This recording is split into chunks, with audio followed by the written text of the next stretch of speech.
수학밖에 모르는 아시아 여자 주제에 세탁소나 잘해. 너네 나라로 돌아가. 미국의 한 고등학교 복도에서 들려오는 말들입니다. 퀸스의 작은 세탁소에서 매일 밤을 보내는 18살 소녀가 있습니다. 한국인이라는 이유로 꿈을 포기하라는 말을 들으면서도 이 소녀는 자신의 길을 걸어가기로 결심했습니다. 어머니와 함께 하루 14시간씩 세탁소를 지키면서도 MIT를 향한 꿈을 포기하지 않는 그녀. 차별과 편견을 수학이라는 도구로 극복해낸 한 소녀의 이야기를 지금 시작하겠습니다. 안녕하세요. 저는 퀸스의 작은 세탁소에서 어머니와 함께 사는 18살 박소연입니다. 매일 아침 7시에 일어나 세탁소로 향합니다. 어머니는 이미 6시부터 일을 시작하시죠. 이곳은 우리 가족의 전부입니다. 세탁기가 돌아가는 소리와 다림질 냄새가 가득한 이곳에서 저는 하루의 절반을 보냅니다. 3년 전 아버지가 갑작스러운 사고로 돌아가신 후 어머니와 저 이렇게 둘만 남았습니다. 그래도 우리는 버텨야 했고 서로를 의지하며 더 단단해졌죠. 어머니는 하루 14시간씩 일하시면서도 항상 미소를 잃지 않으세요. 저는 그런 어머니를 보며 더 열심히 살아야겠다고 다짐합니다. 카운터에 앉아 수학 문제를 풀면서도 손님들의 옷을 잊지 않아요. 계산기로 영수증을 정산하고 세탁물을 정리하며 틈틈이 공부합니다. 수학은 제 삶의 일부이자 미래를 향한 열쇠입니다. 소연아, 오늘도 수학 문제니? 단골 손님인 김할머니가 물으셨습니다. 네, MIT에 가려면 더 열심히 해야 해요. 학교에서의 시간은 언제나 긴장의 연속입니다. 복도를 지날 때마다 들려오는 속삭임, 수학 괴물이라고 수군거리는 소리가 귓가를 맴돕니다. 백인 학생들의 차가운 시선이 등을 따라오죠. 특히 애슐리와 그 친구들은 저를 볼 때마다 비웃음을 던집니다. 야, 박, 너네 나라로 돌아가지 그래? 애슐리의 날카로운 목소리가 교실을 가릅니다.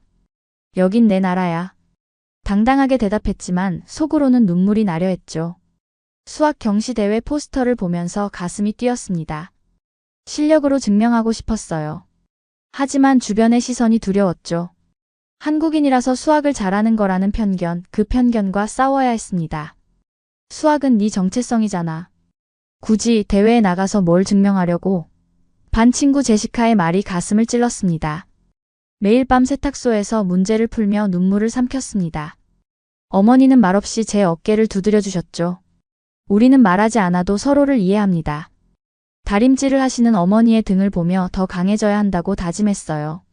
소연아, 포기하지 마. 어머니의 말씀에 고개를 끄덕였습니다. 세탁소의 불빛 아래서 매일 밤 공부하는 모습이 외롭고 쓸쓸해 보일 수 있습니다. 이 시간들은 제 꿈을 만들어가는 소중한 순간입니다.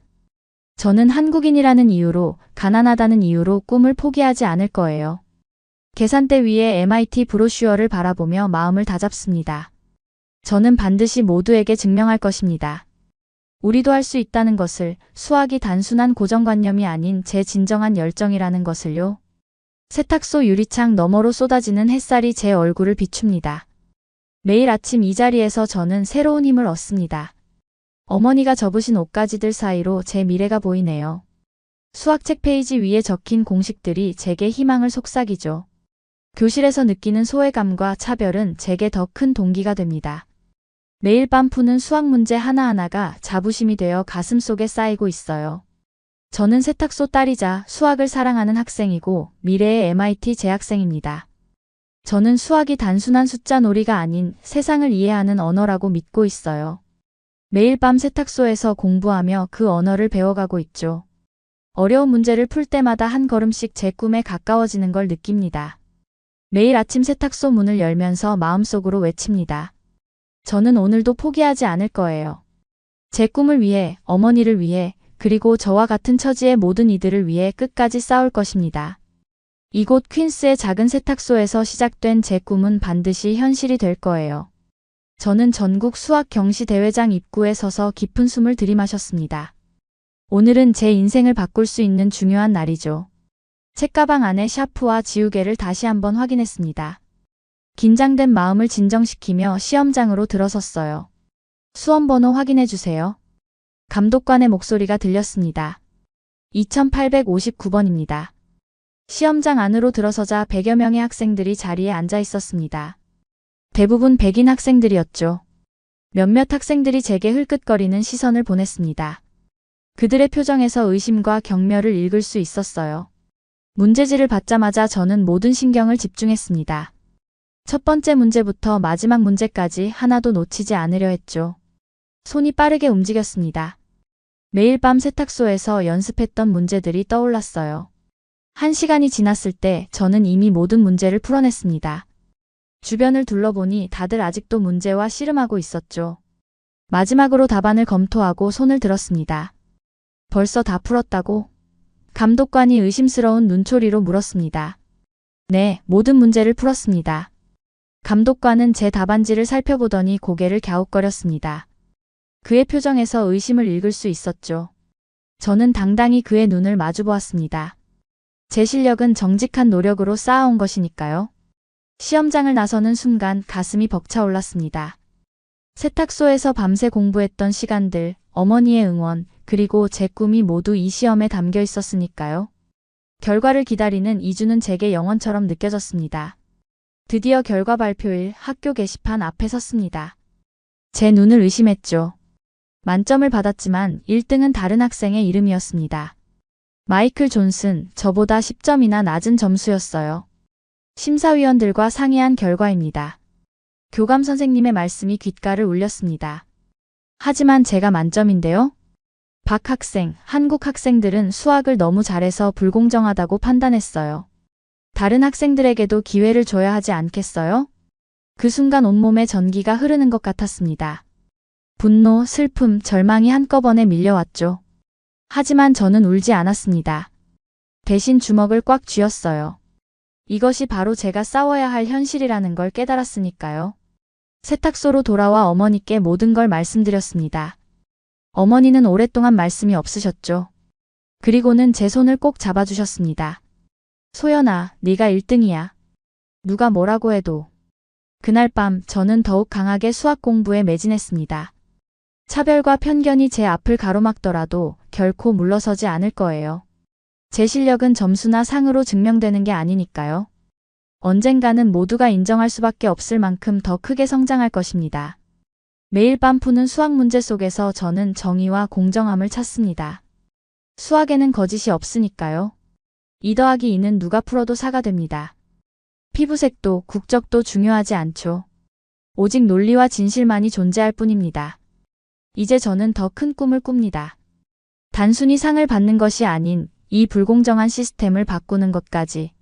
제가 겪은 이 부당함이 마지막이 되도록 앞으로도 계속해서 도전할 것입니다. 저는 매일 밤처럼 세탁소에서 MIT 논문을 읽고 있었습니다. 형광등 불빛 아래서 수학 공식들과 씨름하던 그때 문 밖에서 들려오는 발자국 소리가 제 시선을 끌었죠. 평소와는 다른 발걸음이었습니다. 중후한 느낌의 노신사가 들어오셨어요. 드라이클리닝 맡기려고 하는데요. 32달러 67센트입니다. 50달러를 건네받자 즉시 암산으로 거스름돈을 계산했습니다. 그때 노신사의 시선이 제 책상 위 MIT 논문으로 향했죠. 미적분학 논문이네. 이해가 되나? 네, 열심히 공부하고 있어요. MIT에 가고 싶거든요. 내가 MIT 수학과 교수 윌리엄 로버츠인데 한 문제 풀어볼래? 네, 좋습니다. 복잡한 미적분 문제였지만 차분히 풀이 과정을 설명했습니다. 로버츠 교수님의 표정이 점점 밝아지셨어요. 그렇게 시작된 만남은 매주 수요일마다 이어졌습니다. 교수님은 세탁물을 맡기시는 척하며 저와 수학 토론을 하셨죠. 세탁기의 규칙적인 소리를 배경으로 우리는 수학의 세계로 빠져들었습니다. 교수님은 MIT의 연구실과 캠퍼스 이야기를 들려주셨어요. 열정 넘치는 학생들과 끊임없는 연구로 가득한 그곳의 모습이 제 마음속에 선명하게 그려졌습니다. 어머니는 우리의 대화를 멀리서 지켜보시며 조용히 미소 지으셨습니다. 평범한 세탁소에서 MIT 교수님과 수학을 토론하는 딸의 모습이 자랑스러우셨나 봅니다. 때로는 교수님이 가져오신 도시락을 나눠 먹으며 더 깊은 이야기를 나누기도 했죠. 매주 수요일은 제게 특별한 날이 되었습니다. 교수님은 제가 풀지 못한 문제들을 차근차근 설명해 주셨고 더 높은 수준의 과제도 내주셨습니다.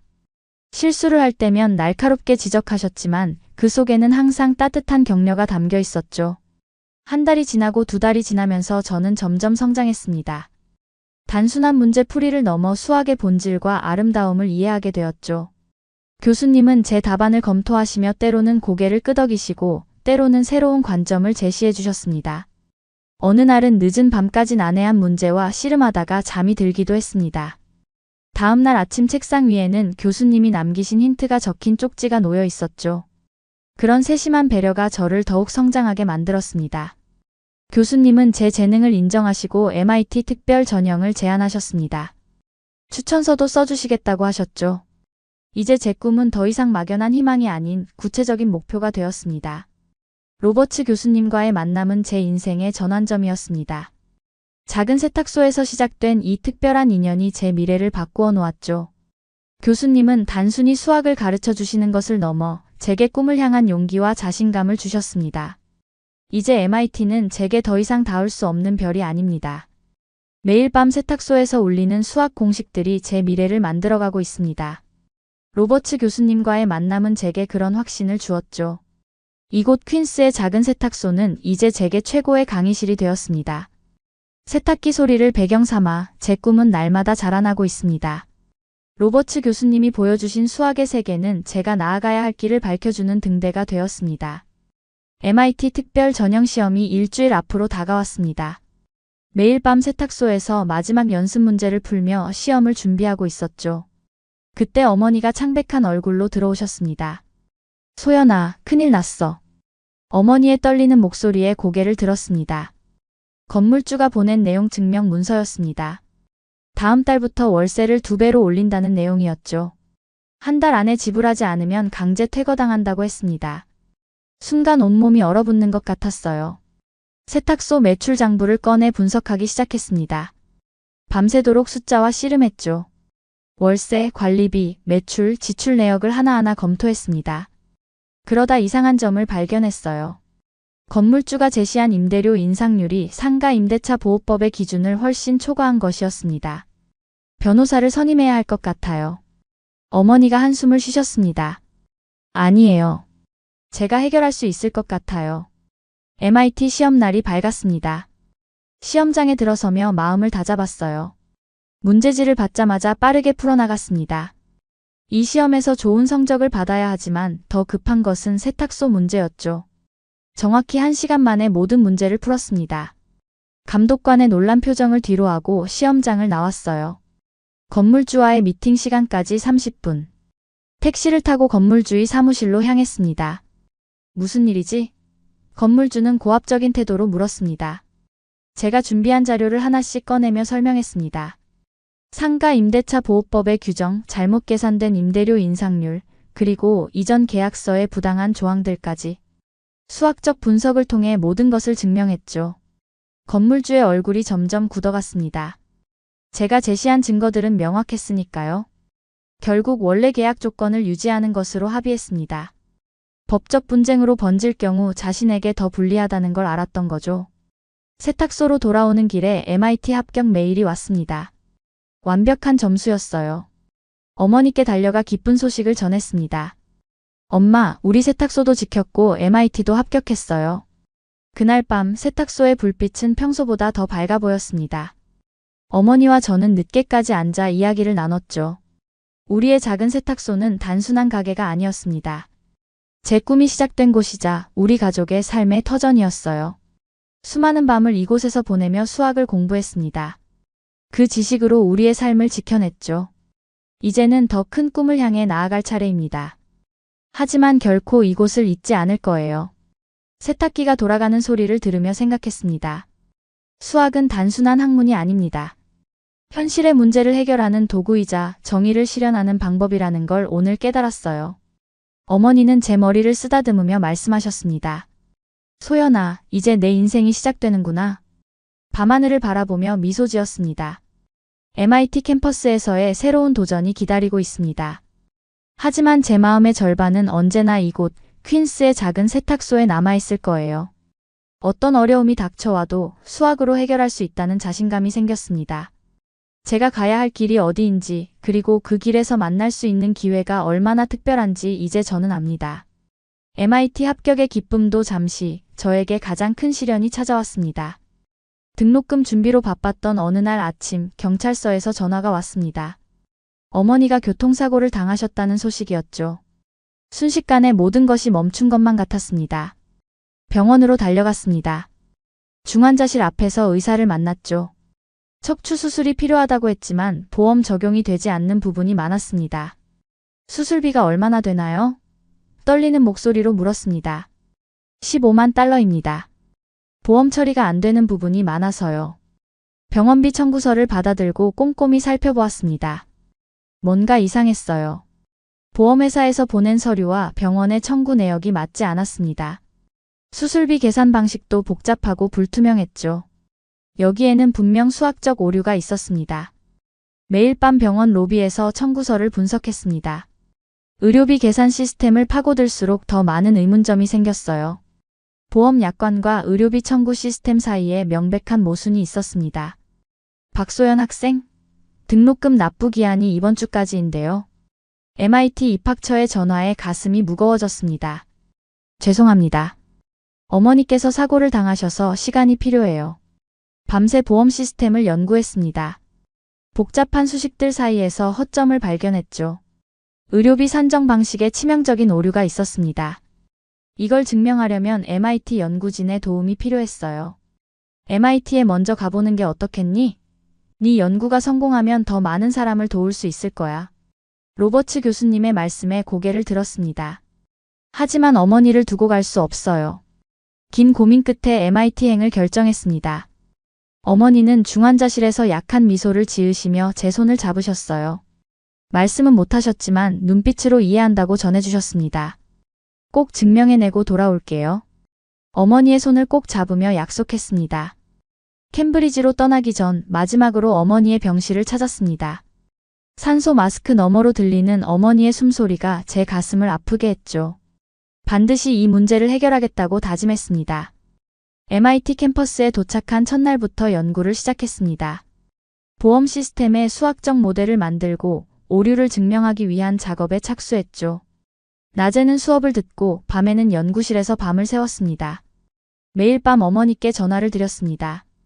말씀은 못하시지만 제 이야기를 들으시며 숨소리로 대답해 주셨죠. 그 소리가 저에게는 가장 큰 힘이 되었습니다.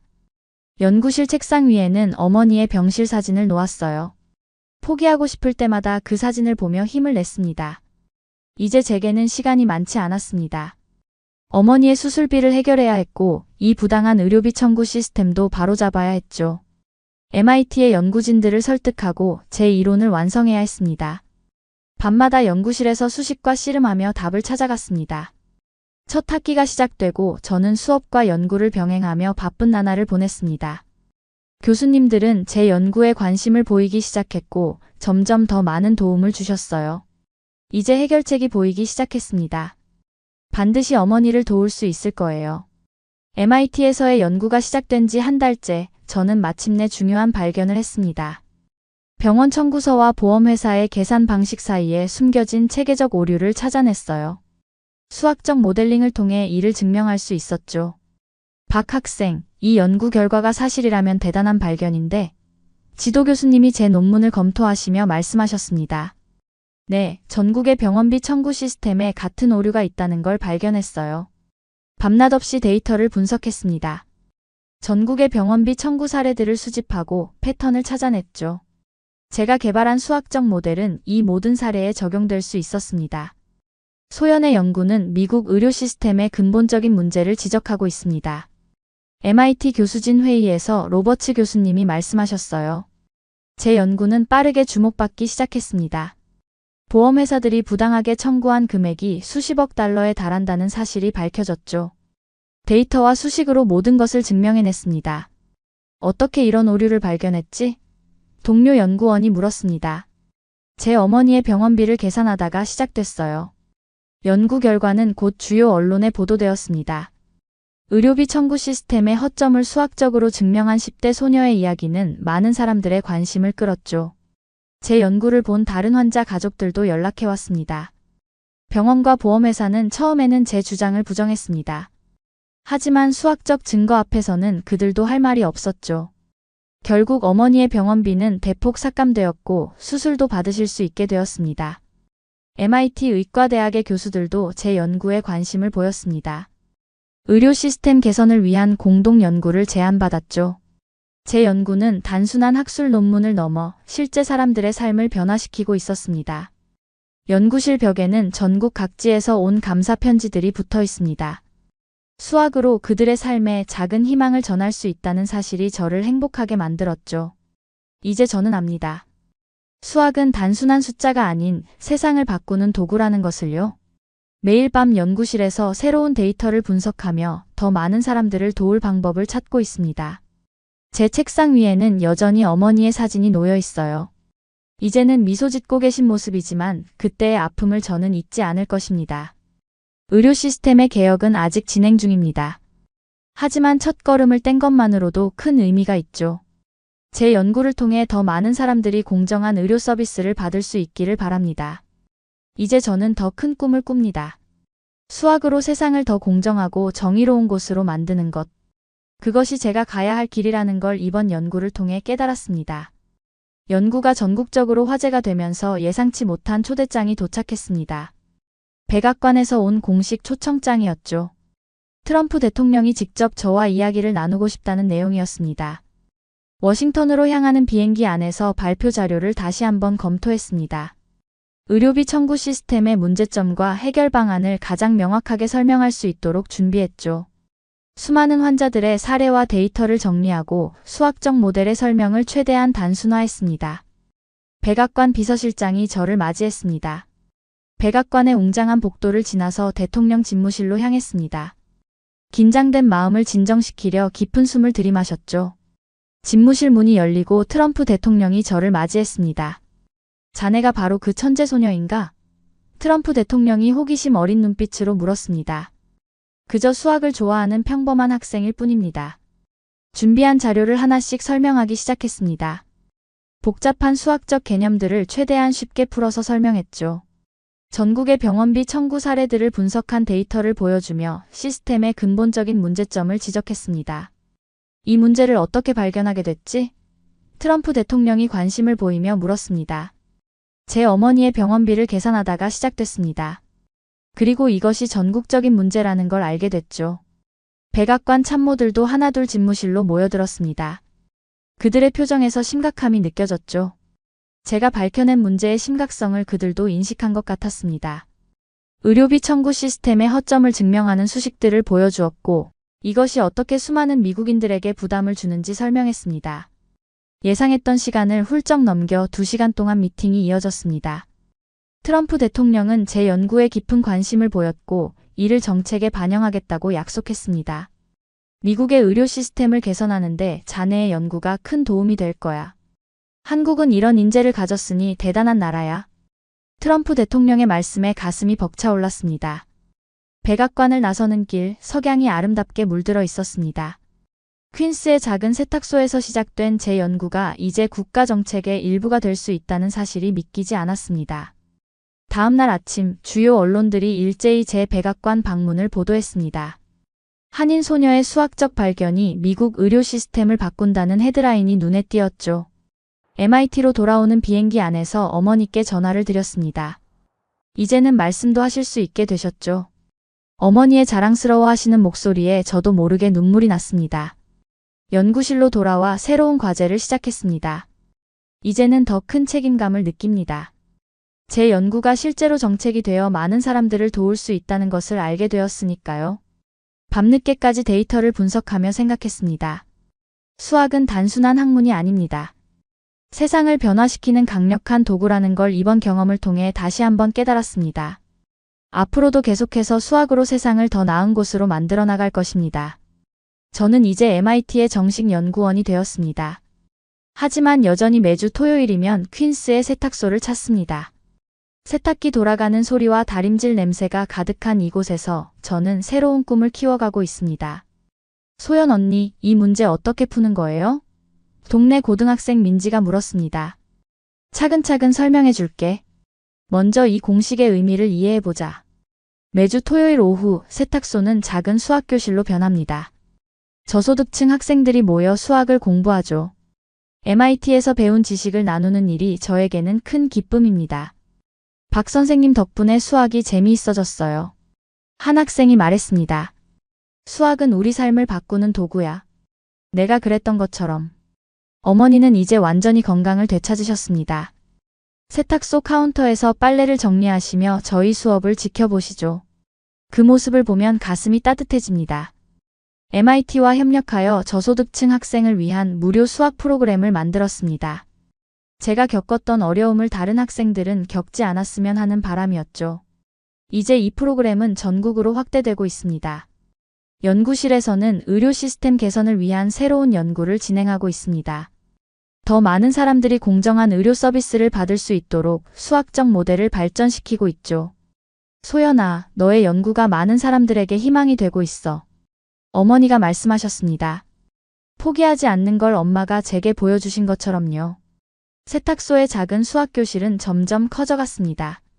주변 학교에서도 관심을 보이기 시작했고 다른 지역에서도 이 프로그램을 배우러 옵니다.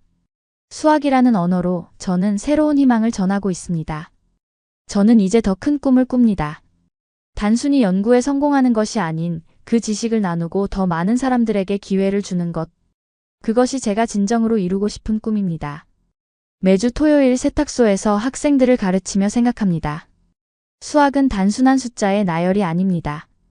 그것은 꿈을 이루는 도구이자 세상을 바꾸는 힘이 될 수 있다는 것을요. 어머니는 여전히 매일 14시간씩 일하십니다. 하지만 이제는 그 시간이 더 이상 고통스럽지 않다고 하셨죠. 우리의 세탁소가 누군가에게 희망이 되고 있다는 사실이 행복하다고 하십니다. 연구실과 세탁소를 오가는 길, 저는 미래를 그려봅니다. 더 많은 학생들이 자신의 꿈을 이루는 모습, 더 많은 사람들이 공정한 의료 서비스를 받는 모습. 그 모든 변화의 시작이 이곳 퀸스의 작은 세탁소라는 사실이 믿기지 않습니다. 매일 밤 연구실에서 새로운 문제와 씨름하며 다짐합니다. 절대 초심을 잃지 않겠다고. 그리고 반드시 더 나은 세상을 만들어가겠다고. 그것이 세탁소 소녀에서 MIT 연구원이 된 제가 가야 할 길이라고 믿습니다. 오늘의 사연은 어떠셨나요?